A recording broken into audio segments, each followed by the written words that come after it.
Hello friends, मैं Sujit sir. कैसे हैं आप सभी? क्लास 9th एनसीईआरटी की बुक सोशल साइंस की civics chapter working of institution video number 7। जैसा कि बोर्ड पर देखकर नाम से ही बच्चे बड़े हैप्पी लग रहे होंगे। प्राइम मिनिस्टर लेजिस्लेचर के बाद एग्जीक्यूटिव का हेड ऑफ द गवर्नमेंट, जो सबसे इंपॉर्टेंट पोस्ट है हमारे कंट्री में। हमारे प्राइम मिनिस्टर जैसे ही नाम आता है, परम श्रद्धेय माननीय मिस्टर नरेंद्र मोदी जी, जो हमारे प्राइम मिनिस्टर हैं, हेड ऑफ गवर्नमेंट है। आज हम प्राइम मिनिस्टर पोस्ट की बात करेंगे और prime minister and council of ministers की बात करेंगे। पॉलिटिकल एग्जीक्यूटिव की जो पावर्स है यहां पर है।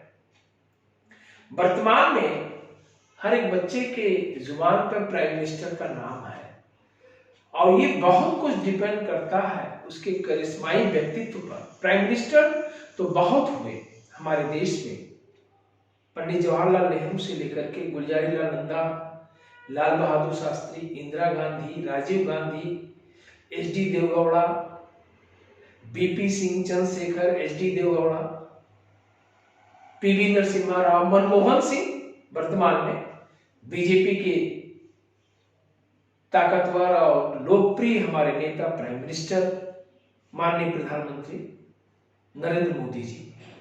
तो हम बच्चों इन सब चीजों को सुनते आ रहे हैं। आज प्राइम मिनिस्टर के कार्य को देखेंगे, इस पोस्ट को देखेंगे। कोई भी हो, नेहरू से लेकर के मोदी जी तक अगर बात करें, हम बात करेंगे प्राइम मिनिस्टर के, उनके वर्क की, उनके फंक्शन की। इसीलिए इनको हेड ऑफ द गवर्नमेंट कहा जाता है, real head of the government कहा जाता है।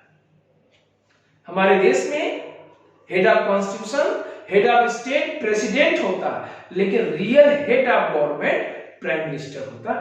पहले इसे याद करिएगा।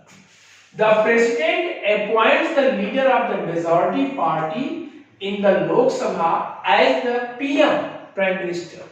हमारे प्रेसिडेंट प्रत्येक लोकसभा के इलेक्शन के बाद leader of the majority party, जिस पार्टी ने मेजॉरिटी हासिल की है लोकसभा के इलेक्शन में, उसके लीडर को हमारे प्रेसिडेंट प्राइम मिनिस्टर के रूप में अपॉइंट करता है। पहला चीज, किसी पार्टी को क्लियर मेजॉरिटी मिल भी सकती है, और जब किसी पार्टी को क्लियर मेजॉरिटी नहीं मिलती है तो उसे सरकार बनाने के लिए दूसरे पार्टियों से समर्थन लेना पड़ता है, जिसे कोलिशन गवर्नमेंट कहते हैं। एक वर्ड यहां लिखते हैं, कोलिशन, अर्थात मिलीजुली सरकार, कोलिशन वर्ड। जब किसी पार्टी को क्लियर मेजॉरिटी नहीं मिलती है, तो जब दो या दो से अधिक पार्टियां मिलकर के सरकार बनाती हैं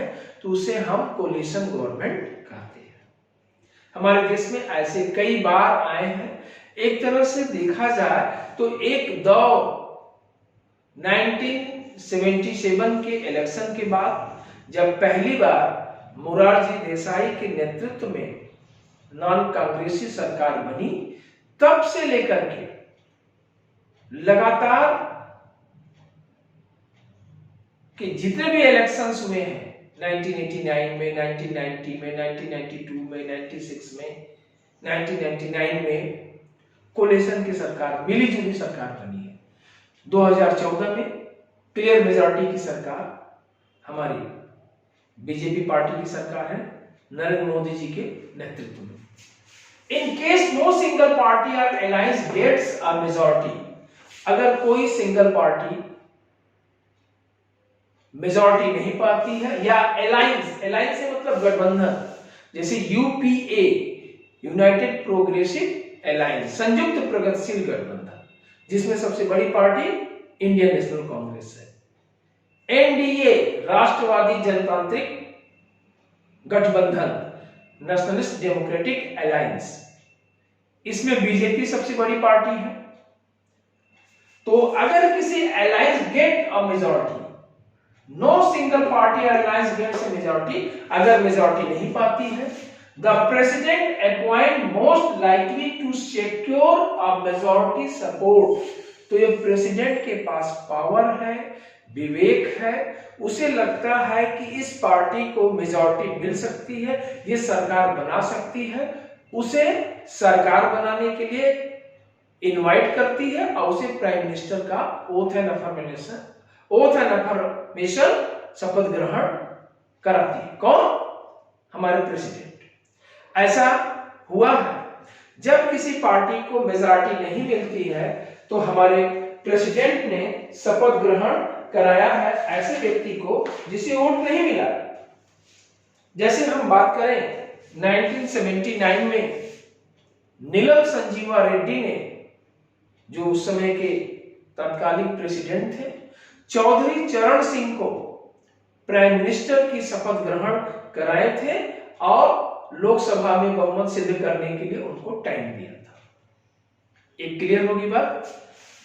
आज वर्तमान में क्लियर मेजॉरिटी की सरकार है, मोदी जी के नेतृत्व में सरकार है, लेकिन वो अपने अलायंस को, अपने गठबंधन को लेके चलते हैं, जो किसी भी डेमोक्रेसी का, लोकतंत्र का एक रूल होता है कि अपने सहयोगियों को, साथियों को लेकर चलना चाहिए, तभी डेमोक्रेसी स्ट्रांग होती है, गवर्नमेंट स्ट्रांग होती है और उसकी पॉलिसी स्ट्रांग होती है।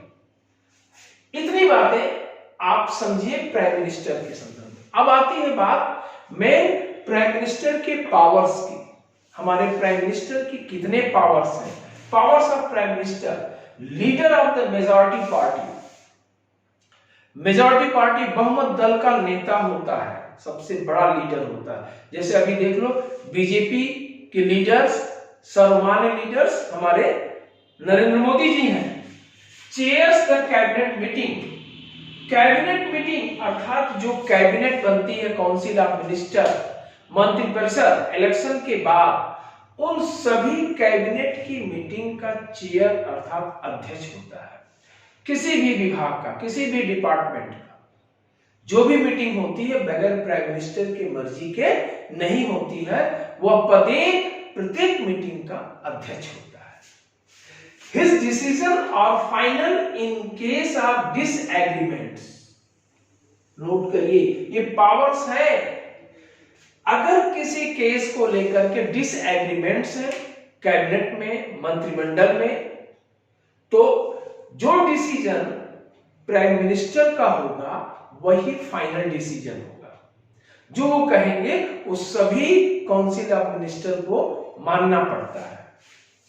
अराइज बिटवीन डिपार्टमेंट, मतलब his decision are final in case disagreement arise between departments.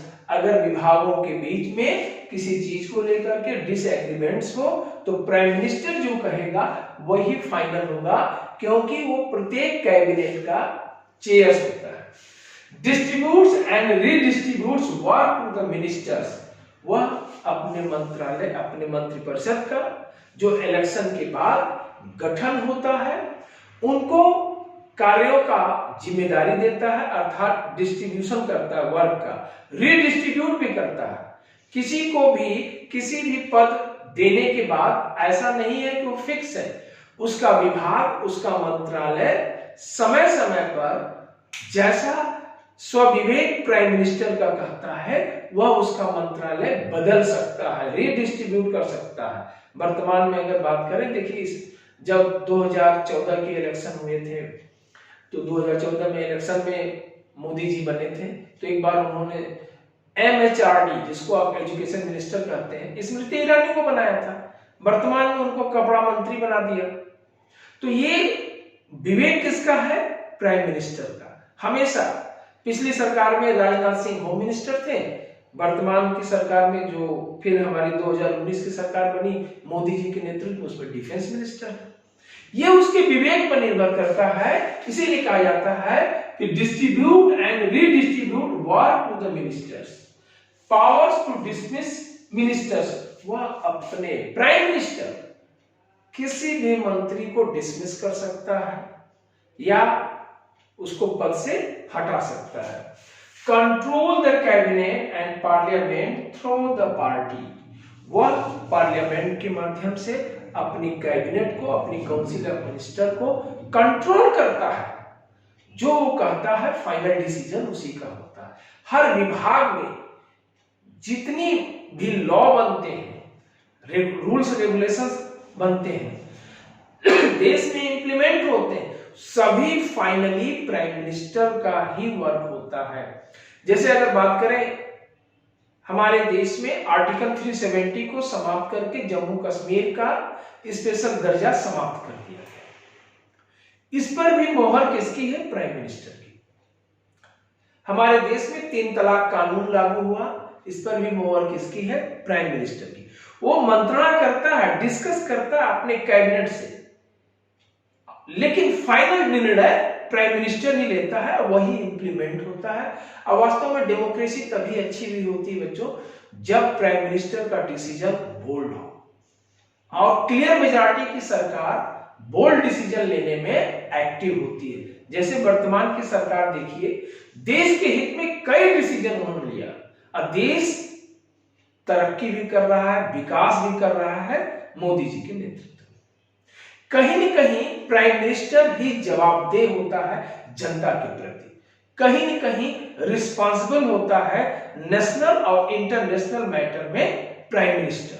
हमारे देश में, हमारे देश की सबसे बड़ी ताकत होती है प्राइम मिनिस्टर के अंदर। इसलिए प्राइम मिनिस्टर वह होना चाहिए जो डिसीजन ले सके, त्वरित एक्शन ले सके और एक्शन प्लान कर सके, देश के हित में, अंतरराष्ट्रीय हित में, समाज के हित में, हमारे आप सबके हित में। अब एक बात आप लोगों के मन में आ रही है, क्या प्राइम मिनिस्टर डायरेक्ट इलेक्ट होता है? नहीं, प्राइम मिनिस्टर डायरेक्ट नहीं इलेक्ट होता है, इनडायरेक्ट इलेक्ट होता है। हम वोट करते हैं मेंबर ऑफ पार्लियामेंट को जब सेंट्रल गवर्नमेंट के इलेक्शंस होते हैं। फिर जिस पार्टी की मेजॉरिटी होती है वो पार्टी अपने लीडर को चूज करता है। प्राय जब भी इलेक्शन होता है, अपने इलेक्शन के एजेंडे में हर पार्टी अगर ये बता देता है कि इस इलेक्शन में हमारे जो रोल मॉडल होंगे या हमारा जो प्राइम मिनिस्टर होगा फ्ला लीडर, तो क्लियर छवि हो जाती है। प्राय आप देखो 2014 से इलेक्शन में बीजेपी ने अपने लीडर को बता दिया, मोदी जी को, कि इलेक्शन हो जाने के बाद हमारी पार्टी मेजॉरिटी में आती है तो प्राइम मिनिस्टर देश के प्रधानमंत्री मोदी जी बनेंगे। ये बहुत बड़ी बात होती है। जनता का वोट न केवल एक व्यक्ति को बल्कि उस पार्टी को मिलता है अगर उनको ये पहले से पता चल जाता है कि अमुक व्यक्ति प्राइम मिनिस्टर बनेगा। और इस संदर्भ में एक लोकप्रिय चेहरा के रूप में मोदी जी उभर के आए। ये हर पार्टी के अंदर ऐसा होना चाहिए। बहुत पहले कांग्रेस ने अपने इलेक्शन में, जब नेहरू जी, इंदिरा जी का दौर था, तो उन्होंने ऐसा किया था, लेकिन बाद के दौर में ढोल-मोल पॉलिसी की वजह से ऐसा डिसीजन देखने को नहीं मिलता है कि वो लोग अपना चेहरा बताएं, कौन पार्टी कि हमारा प्राइम मिनिस्टर अगला कौन होगा।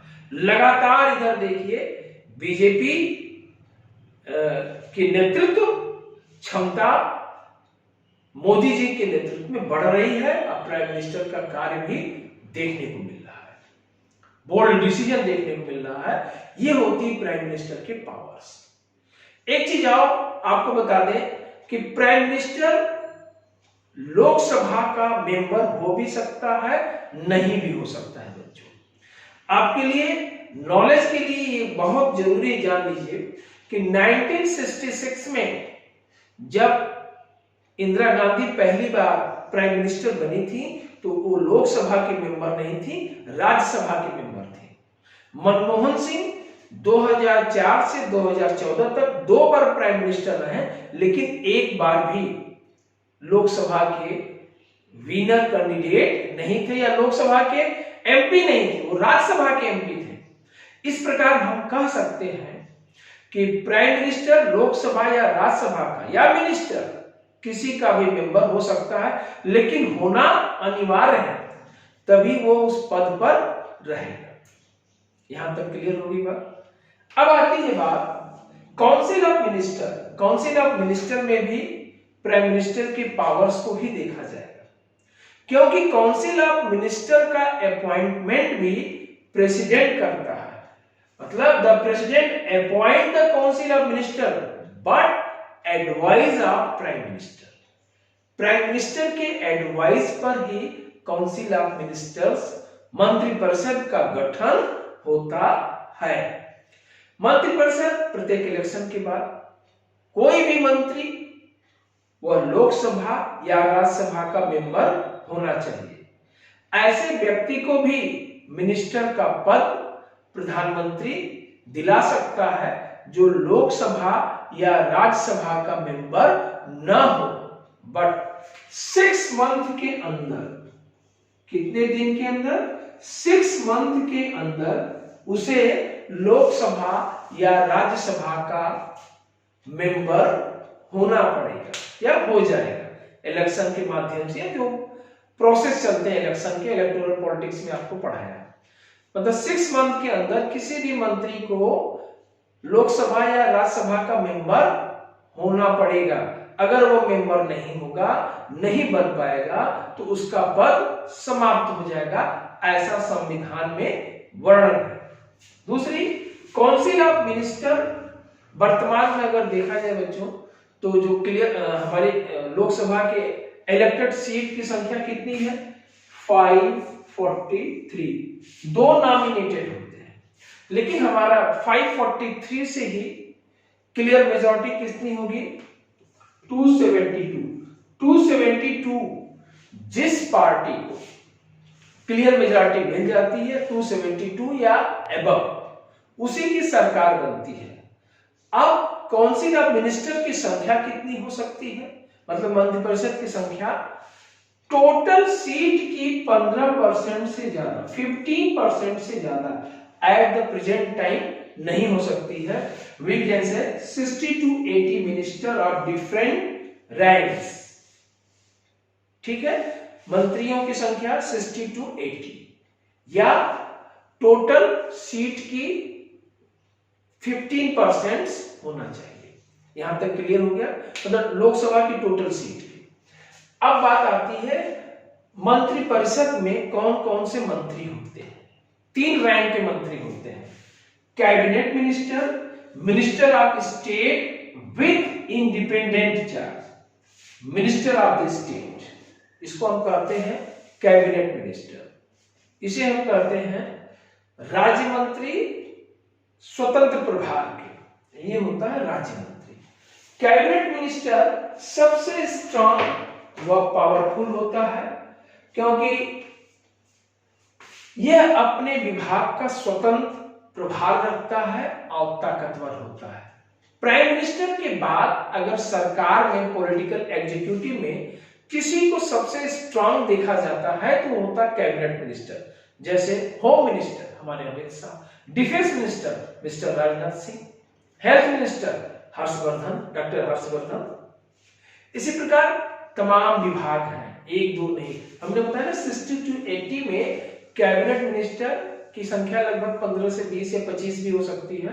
रेस्ट ऑफ द राज्य मंत्री होते हैं, स्वतंत्र प्रभार वाले मंत्री भी होते हैं। ये minister of the state with independent charge, इसका मतलब ये होता है कि ये कैबिनेट मिनिस्टर से कम और राज्य मंत्री से ज्यादा ताकतवर होते हैं। इनका विभाग मंत्रालय छोटा होता है लेकिन स्वतंत्र प्रभार के होते हैं, ये डिसीजन ले सकते हैं। जैसे हम बात करें कि एक है राव इंद्रजीत सिंह जो मिनिस्टर ऑफ स्टैटिस्टिक्स है, देश के सांख्यिकी विभाग के minister of statistics Inderjit Singh इस विभाग में है, minister of state with independent charge. जैसे मैंने इसकी बात बताई, 5-7 एग्जांपल दिया, एक एग्जांपल यहां पे दिया। मिनिस्टर ऑफ स्टेट राज्य मंत्री, राज्य मंत्री कैबिनेट मिनिस्टर के कार्यों का सपोर्ट करते हैं, सहयोग करते हैं, क्योंकि भारतीय लोकतंत्र में देश बहुत बड़ा है बच्चों। आज वर्तमान में 130 करोड़ की आबादी है। गृह मंत्रालय हो, चाहे रक्षा मंत्रालय हो, विदेश मंत्रालय हो, या स्वास्थ्य मंत्रालय हो, बहुत बड़ा विभाग होता है। इनके कार्यों को सहयोग देने के लिए प्रायः एक विभाग में 2 स्टेट मिनिस्टर या डिप्टी स्टेट मिनिस्टर भी होते हैं। जैसे हम कहेंगे होम मिनिस्टर, गृह मंत्री हमारे अमित शाह हैं, तो गृह राज्य मंत्री भी बनाया गया है। इसके पहले किरेन रिजिजू थे, वर्तमान में वो स्पोर्ट मिनिस्टर हैं। तो ये क्या है, ये कैबिनेट को सपोर्ट करने के लिए, सहयोग करने के लिए, मजबूती से कार्य करने के लिए, देश के विकास के लिए ministry of state cabinet minister का सहयोग करते हैं। लेकिन ये तीनों विभाग मिलकर के काउंसिल ऑफ मिनिस्टर बनते हैं। तीनों की अपॉइंटमेंट प्रेसिडेंट करते हैं, but advice of prime minister. इसीलिए कहते हैं real head of the government prime minister होते हैं। मंत्रिपरिषद सामूहिक रूप से लोकसभा के प्रति जिम्मेदार होता है, उसी के प्रति रिस्पॉन्सिबल होता है, उसी के प्रति अकाउंटेबल होता है। अगर प्राइम मिनिस्टर के खिलाफ अविश्वास का प्रस्ताव पारित हो जाता है लोकसभा में, तो पूरी मंत्रिपरिषद भंग कर दी जाती है, या प्राइम मिनिस्टर अपने पोस्ट से रेजिग्नेशन दे देता है, या उसकी डेथ हो जाती है, तो मंत्रिपरिषद को भंग करने की सिफारिश हो जाती है। इस प्रकार हम देख रहे हैं प्राइम मिनिस्टर के पावर्स को और प्राइम मिनिस्टर से बने काउंसिल ऑफ मिनिस्टर्स के पावर्स को। आशा है बच्चों आपको वीडियो अच्छा लगा होगा, तो वीडियो देखते रहिए और इस ज्ञान को लोगों में बढ़ाते रहिए। आप स्वस्थ रहिए, प्रसन्न रहिए, ऐसे ही मुस्कुराते रहिए, ऐसे ही वीडियो देखते रहिए और कमेंट सेक्शन में जरूर बताएं कि आपको वीडियो कैसा लगा। Thank you for watching video.